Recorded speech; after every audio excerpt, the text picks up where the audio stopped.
Hello and welcome to Ask Mr. Franchise, your biweekly dose of franchising information and education when it comes to the franchise and real estate industry. My name is Shawn Saraga and I am your host. Wanted to start everybody off today with a little bit of news and also an outline of what's coming up on the show today. Our guest today is none other than Tim Cork.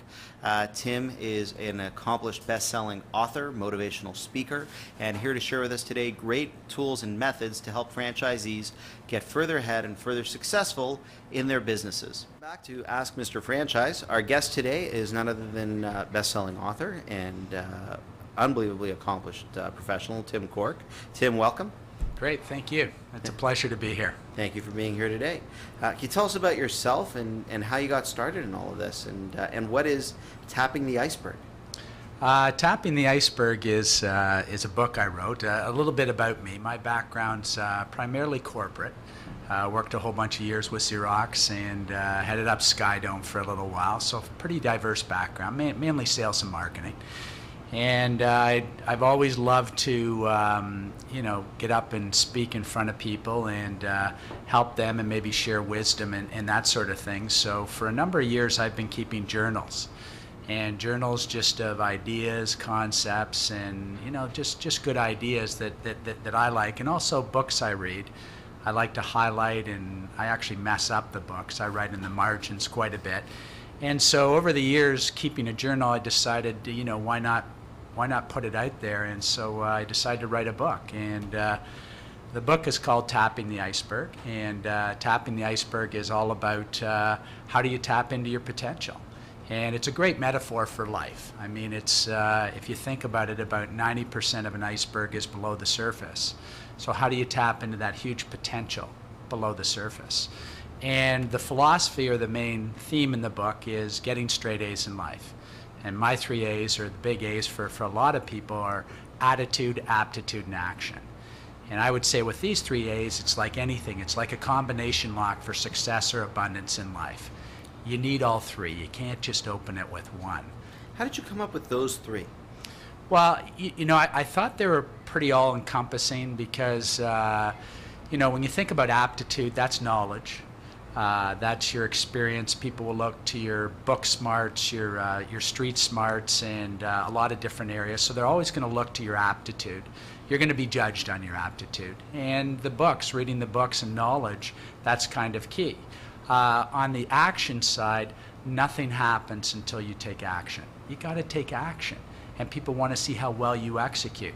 And then it rolls back to the big A, the A of attitude. Everybody talks about attitude. So when it really comes down to you, people are going to judge you on your attitude and your comfort. So the comfort is how do you feel about you? Well, if you feel good about you, I feel good about you. So it's confidence, not arrogance. Thin line sometimes between confidence and arrogance, but you earn confidence. And I would just say arrogance is just insecurity. So attitude's a wonderful thing, and sometimes people say it's a little thing that makes a big difference. I don't agree with that. I think it's a big thing that makes a big difference. Now, the people that watch our show are franchisees and franchisors. Right. Franchisors are small to medium-sized business owners, as well as franchisees are at the end of the day. Business has good days and it has bad days. How do you keep that attitude going on those bad days? Well, it's kind of interesting you say that, because a lot of people will look and say, Tim, you're always so positive, you're always so upbeat. I'm just like anybody else. I mean, you have up and down moments. There's no doubt about it. And I think it's a lot of what I talk about in my book, too, is it's around choosing your attitude. So think of the metaphor again of the iceberg. And I mean, and I like the old adage of life is 10% what happens to you and 90% how you react to it. Because you know what? Stuff happens to everybody. Yeah. I mean, it just does. And then you've got to make a decision. How do I want to react to that? So, every day you've got to decide, choose your attitude. And I mean, one of my favorite books of all time is a book called Fish by Stephen London, and there's a couple of other authors. But it's about that wonderful fish market in Seattle called Pike's. And when you go into this particular market, tons of people are hanging around. And I don't know about you, I generally don't go down to fish markets to get my mojo flowing and get excited about life. Most people don't. Yet this market, they gather tons of people, especially around lunchtime. And really why it is when people go in there, they're entertained, they're engaged. And those people have decided, even though they have a tough, mundane job, I mean, that's not the greatest. It's a tough job. It's not the best smelling place in the world, a fish market. Yeah. And it's not the prettiest place in the world either. But what they do is they do the magical thing called engage their customers. They've decided to choose their attitude every day. And you can see it. They're passionate and they love what they're doing. When you're passionate and you love what you're doing, that's going to be very engaging, and it's genuine. And everybody wants genuine. If you're genuine, I want it. I want part of that. So that's the magic. You know it's right next door too? What? The original Starbucks. Really? Yeah. So, wow. So who borrowed what from who? Well, they're two amazing success stories. Yeah, right? I mean, yeah, and there you go from the standpoint of setting up chains, franchises, everything else. But could you imagine being the first Starbucks having to compete with that type of culture across from you, offering that type of customer service? You'd have to step up your game. Yeah, and who knows who borrowed what from who? Yeah. I would imagine they each borrowed a little bit from each other, but Sure. The power there, and I think always the power and engagement from a franchise standpoint too, is are you engaging your customers? Are you excited about what you're doing? Because if you love it and you're really passionate about it, it's genuine, and I want it. It doesn't matter what service you have, what you're doing, what product, what you're all about. I mean, whatever it happens to be, if you can get excited about it, guess what? I can get excited about it. And the other side of it is, if you can't get excited about it, why should I? So it's important to think about what's the product, what's the service, and sometimes if you can't do it yourself, get a partner, get a coach, get a mentor, and listen to the tapes. Read the books. I like the idea too of get up and move around. I think motion's good for emotion. So that's a good way to look at it too. Well, it's funny, when we meet with franchisees, prospective franchisees, people that are interested in investing in their business, I always take the approach of, you're kind of at that point in your life where you've got a lot of experience now, and you're finally ready to decide what you're going to be when you grow up. And that really relates a lot to one of your favorite books by Dr. Seuss. Yeah. Oh, the places you'll go, and the opening quote. Can you share that with us? Yeah, I actually brought it along today just because and it's such a great book. You had said, yeah, and it is, and the places you'll go by Dr. Seuss. It's the number one selling book for graduates, isn't it? It's the number one book, selling book in the U.S. for graduates for both university and college. Why? It's just a wonderful book on life, but it's also a wonderful book about trials and tribulations and fear and failure. And some people think it's kind of funny that I'd go and I memorize a book like this, but I have, and I'm not gonna do the whole book for you today. But the power really is when you hear the first few pages, and the first few pages just go like this. It goes, "Congratulations, today is your day. You're off to great places. You're off and away. You have brains in your head. You have feet in your shoes. You can steer yourself any direction you choose." Seuss gets it. He gets it. It's all about choice. Yeah. And he goes on in the book and he talks about flying high and going low, and we all hit that. And that fear, rejection, and failure, indispensable prerequisites for success. It's good stuff if you learn from it, because then it's just called experience. And he ends the book and he says, "Yes, you will succeed. Yes, you will indeed. 98.75% guaranteed." Now that's pretty cool. It's not 100%, but you can get pretty close, right? Mm-hmm. So you know what? I love Seuss. I think he's one of the greatest philosophers that ever lived.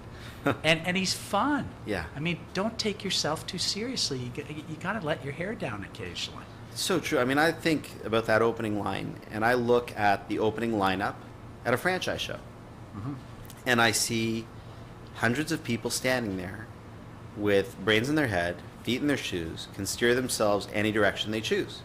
And they walk in and they get, and again, I really try to emphasize it's like you're finally deciding what you want to be when you grow up. Yeah. Because you fall into careers sometimes in life. Oh, absolutely. You fall into choices. You get married, you have kids, you don't want to do the entrepreneurial route, you don't want to take the risk now. And then some people, choice is forced upon them. That's got to be a really tough part for people to deal with. I understand you deal with a lot of people that are in that situation. Can you share with us a bit about that? Yeah, I mean, presently I'm the president of a company called Next Career. We are outplacement, career transition, we coach people, both life and career. And when you're dealing with people, I mean, we're dealing with companies who they pay us to take care of their people. I mean, we help them with interviewing skills. We help them with really their brand, which is so critical to the franchise side of things too. And everybody's their own brand. I mean, it's your brand, and then it's the franchise brand or the corporate brand or whatever it happens to be. But in the franchise side, you are your brand. Everything you do is around your brand. So our probably the biggest thing that we do when we work with these people, and it may be a few and it may be hundreds, and we run workshops. We're an international provider, and it's very rewarding. Kind of interesting, because from my background, when I originally got in it, and I think what people have to realize too through their careers is, yeah, sometimes we bump into things, sometimes we hit what I like to call speed bumps. I think Dr. Seuss would probably have some fun with that one. But, you know, speed bumps, you can get over speed bumps. I mean, you've got to kind of decide what to do. So one of the big things we work on is people's confidence and self-esteem, because it takes a big hit when they're, when they're going through career transition. A lot of people, when they're looking at, okay, what do I want to do when I grow up? I say to a lot of people is, I never really want to grow up, and I don't know that I ever will. But in a certain sense, you got to have fun. But you know what? Don't take yourself too seriously, but you have to take what you're doing very seriously, because other people got to take what you're doing seriously too. So I think what an opportunity to walk in and get to look at what you're doing from a franchise standpoint and say, hey, you know what? This looks pretty amazing. This is something I have control over, something I can do. And you can decide to whatever level you want to take it. You can take it as high as you want. Now that brings up an interesting point. You know, we deal with franchisees from all walks of life. People that have MBAs that were downsized and are looking to make a change in their lives, and to the new immigrant to Canada that's in here on an investment visa.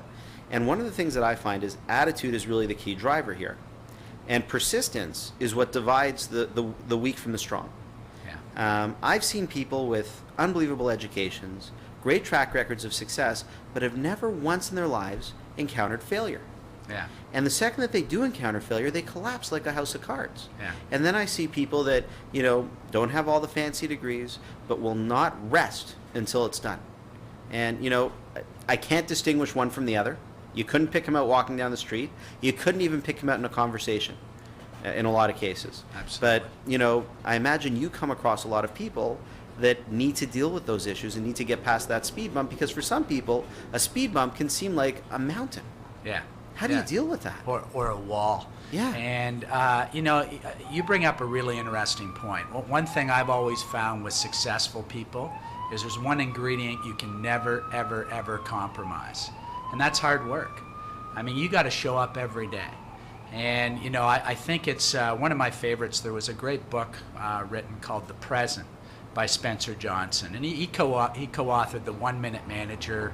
He wrote Who Moved My Cheese. So he's written a lot of great books, and he likes to write parables, so stories that really give a lesson to people. And one of the great quotes, it's in Fish too, is the past is history, the future is a mystery, today is a gift, that's why we call it the present. I mean, that's pretty cool, because first of all, you can't change the past. We learn from the past, and sometimes people don't learn from the past. You plan for the future because you can't hit a target you can't see. But the only thing you can ever control is right now, the present. I like what Woody Allen said too about the present, and that's to your point too, is 80% of success is just showing up. Oh, isn't it so true? But every day. Yeah. So it's a few disciplines practiced every day. And it brings another great definition, I think, for success, too, is success is just a few disciplines practiced every single day. But what are they? That's true. And, franchisors, their customers are franchisees. Yeah. And franchisees' customers are the people that walk through the door every day. And keeping them both motivated is a full-time job sometimes. Tell me about your ability, your motivational speaking, all of that, and how that can impact franchisors bringing you in to really help motivate the team and motivate themselves. Yeah, absolutely. I generally get a lot of people ask me to come in and speak to networking, and I've recoined networking. I think that's pretty common. It's not that we're not going to still use the word, because it's like a generic term. It's like Xerox, or it's like Kleenex or Windsurf or whatever. We're going to keep, and I'll keep calling it that too, because that's what most people will call it. But I like the concept of net giving. And net giving takes the work out of networking. And really all it is the attitude of what can I do for you.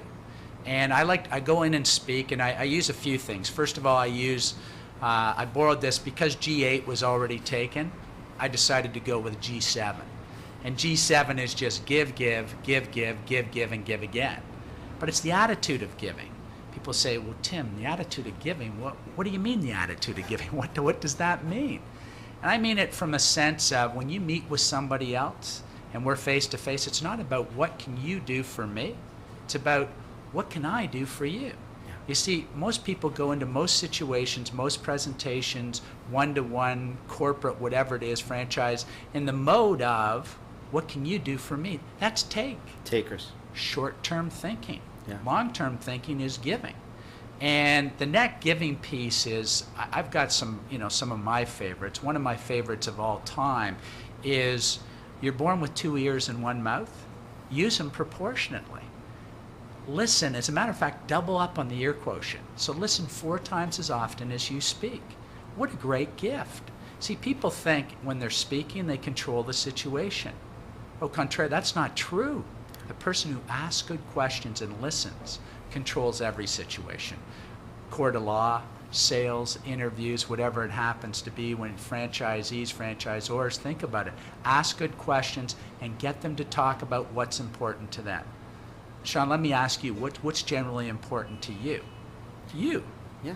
I mean, what's important to me? Me. So, life isn't about selling, and everything isn't about, me. It's about what's important to you. What can I do for you? How can I help you feel better? How can I make you look better? How can I make you perform better? How can I contribute to your happiness? Yeah, so, one of the things I like to talk about is the networking side. The other side I talk to on a regular basis is the straight A's. How do you bring straight A's to yourself? How do you perform at that level? Thinking about all 3 of those, which are just so powerful for anything foundational for success and abundance in life. And corporately, how do you create a straight A's culture? Well, it's funny you say that, because, you look at a franchise system, and it's a network. Totally.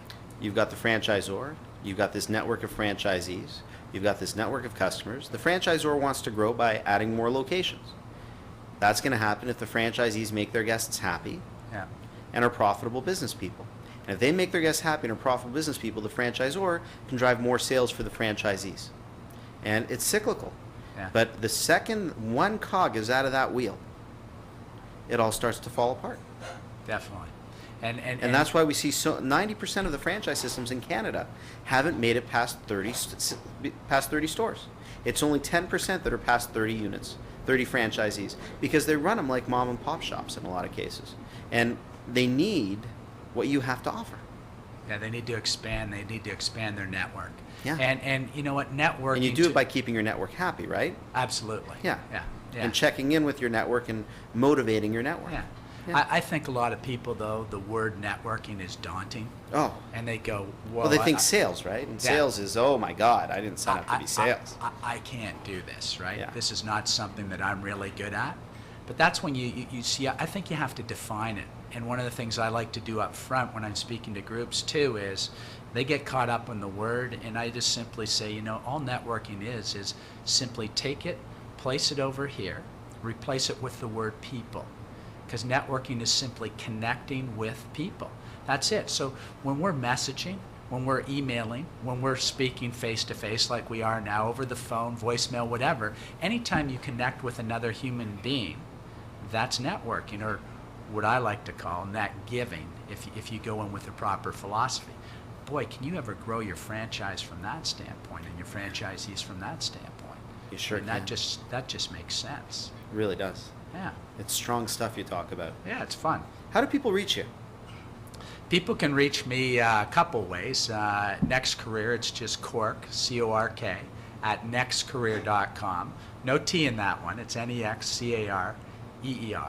Okay. And .com. And then in my own website, it's just timcork.com. Okay. And Cork, C-O-R-K. And they can look at all sorts of things. But and I do a lot of public speaking. I work with corporations and individuals, and I've started this whole thing you can see on my website called the Straight A's Club. So how do we take that and take it out to the What's masses? the Straight A's Club? Straight A's Club is all, I've been doing that for a number of years. It's like a mastermind networking group. So I usually 12 to 16 people on an annual basis, all sorts of different backgrounds. And I'm the facilitator, and I head it up, but we share challenges, we share goals. It's very big on the goals side. I'm big on goals in my book. I think, again, you can't hit a target you can't see. Goals. Yeah. You got to have a plan, you got to have a blueprint. And it can't be up here. It's got to be on paper, right? It's got to be on paper. Yeah. Because it's just a wish if you're just talking about it. So you got to have it on. And it's too malleable in your head, I think, sometimes as well, right? Yeah. They change when they're in your head. Well, but if it's on paper, it's there.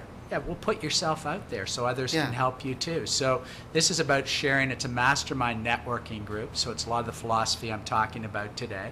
And I keep it to a fairly small group, and we've been doing this for a number of years. I'm now taking this corporately too, so we're starting to build Straight A's clubs from a corporate perspective too. Very, very, very powerful. I'm sure there's a lot of franchisors that could benefit from your Straight A's Club. Yeah, absolutely. Excellent. Is there anything else you want to share with us today about what you're doing? I wanted to talk a little bit about maybe a little bit more about the book. And, one of the things that, I've talked a lot about having fun. You also have CDs as well, right? Not just the book. I do have Okay. CDs. And that's a good point, too, because I think that, I like to talk about juicing your senses. So it's nice to read the books. And as I said before, I'm big on books, and I highlight and mess up the books. Then I put them into journals. Because I think when you juice your senses, what I mean is when you're sitting and watching somebody or listening to them, on average you only retain about 10%. So how do we get it up to 50, 60, 70, 80, 90%? Well, read books, get more of your senses going, write things down. Because when you actually take notes, your retention level will go up by as much as 50%. Wow. When you start listening to CDs in your car, again, you're juicing your senses. And I think your car is just a university on wheels. I think you should be popping stuff in all the time. So, it's the opportunity, build these senses, think of the different ways you can get into, read lots of books, and, read all different types of books. But I just I have a weekly book blog that I send out to people just as a gentle reminder. Every week it's a little taste of my book. And this week I sent out something about read the books. And I said it's summertime, so read lots of books. And people don't generally, on an annual basis, I used to say, I started off with reading a book a month sort of thing. And I was, in university, I was one of those people who I thought Cole's notes and other people's notes were the best way to get by. Wasn't a big reader. And then I started reading, and I heard this guy named Jim Rohn, incredible motivator, mentor for me. Been a mentor for 25 years. And if he walked by me on the street, he wouldn't even know who I am. Your mentors don't always have to be people you know or people you deal with on a regular basis. They can be people you just read their books or listen to their tapes, CDs, and all that kind of fun stuff too. Yeah. So tap into it. So then I went to a book a week, and then I thought that was pretty daunting. So I decided to give myself a break, and I said 50 a year. And so that's what I do now. Wow. So it gives me a bit of a break. And in the summertime, what's your summertime reading list look like? Well, obviously, we know one book that everybody should be reading, and that's Tapping the Iceberg. Tapping the Iceberg, yeah. Absolutely. And the CD as well can be accompanied? Yeah, the CD as well. So and people can order them online on your website? Yes, they can. They can get it online, and we certainly can set it up. You can still I've been listening to your CD, and I got to tell you, every franchisee that I know and every franchisor that I know should have a copy of it. Great. Yeah. Great. Absolutely. And I think your book is phenomenal, and you've done a wonderful job inspiring a lot of people, and I hope that that a lot of the franchise community really embraces what you're doing and helps take it to the next level. Thank you, Shawn. Really appreciate it. Tim, thanks for joining us today. Absolute pleasure. Thank you all for joining us on Ask Mr. Franchise today. Look forward to seeing you in 2 more weeks. Take care.